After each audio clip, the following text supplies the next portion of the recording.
Foli ani tanni k'o lase aw bɛɛ lajɛlen ma Bamakɔ News TV sanfɛ aw bisimila an ka kunnafoni sendimanw kɛnɛ kan.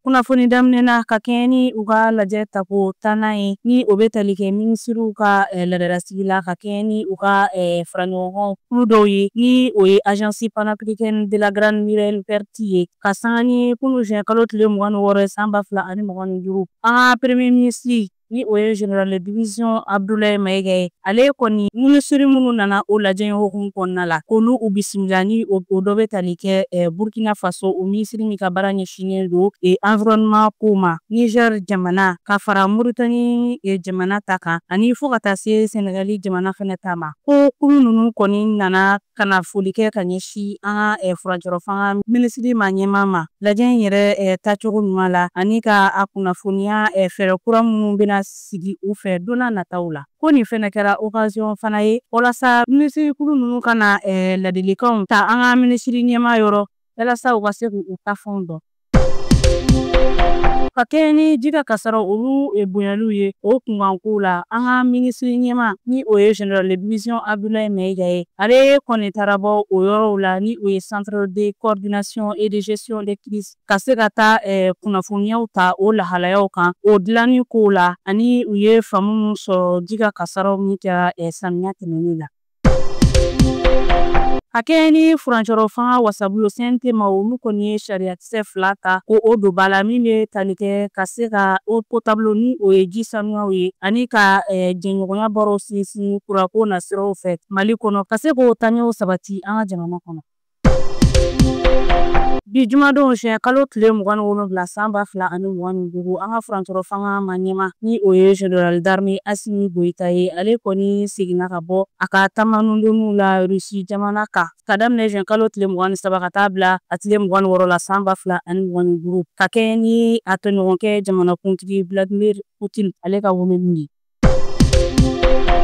Général d'armée Maliki Diawo ale kɔni tun bɛ Mali furancɛ fanga wasabulon CNT maaw ɲɛna Niger jamana kɔnɔna la ka sanga ni kunun alamisadon ye juin kalo tile 26 san 2025 ale kɔni taara Dr Mamadou Haruna Jengere ale ka welew de jaabi ka kɛɲɛ ni lajɛba min bɛna kɛ u ka jamana kɔnɔna la ni o installation du conseil consultatif de la refondation du Niger min bolodalen don ka bila juin kalo tile 28 san 2025.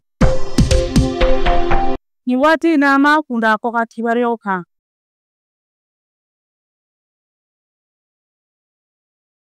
Kunun alamisadon juin kalo tile 26 san 2025 Togo jamana kɔnɔna na a bɛ ye k'a fɔ samasamali dɔ tɛmɛna manifestation kɛla olu ni tigitigiw ni ɲɔgɔn cɛ o kin kɔnɔna caman na ka sababuya kɛ ko u ka jamanakuntigi ka fangaw bila manifestant ninnu kɔni farala ɲɔgɔn kan maa 10 kin kɔnɔna dɔw la a yirala k'a fɔ ko tigitigiw kɔni ye gazi de fili walasa ka se ka jamakulu ninnu lajɛnsɛn ko weleden de kɛra kɔsɔ in na faraɲɔgɔnkan in na u fɛ u ka bɔlɔlɔsiraw kan ka bila juin kalo tile 26 27 ani 28 san 2025 u ka forobatɔnjɛkulu fɛ ani u ka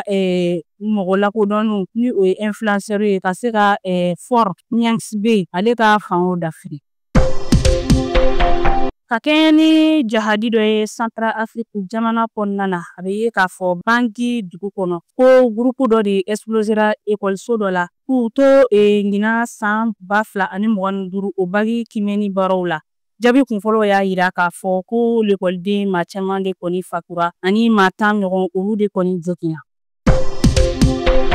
Diɲɛ seleke 4 tɔnba ni o ye Union européenne ye olu kɔni ye jalaki dɔ ta ka ɲɛsin Nathalie Yamb ma ni ale ye maa lakodɔnnen na ale dɔnnen don a ka ŋaniya yira ye k'a ɲɛsin Russie jamana ma diɲɛ seleke 4 tɔnba kɔni y'a yira k'a fɔ u ye dan sigi ale donni na u ka jamana kan.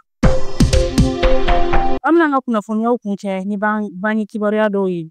Les sages de Ségou ni o ye Ségou maakɔrɔw ye olu kɔni ye banni kunnafoni dɔ lase ni o bɛ tali kɛ Ségou maakɔrɔ olu ka alimami ni o ye Umar Sidiki Mɛnta ye ale kɔni fatura ka bɛn ni kunun alamisa ye juin kalo tile 26 san 2025 a yirala k'a fɔ k'ale kɔni ka sudon bolodalen don ka bɛn bi jumadon ma juin kalo tile 27 san 2025 ka kɛɲɛ ni nɛgɛ kanɲɛ 16 waati ye ale yɛrɛ somɔgɔw fɛ u ka kin kɔnɔna na.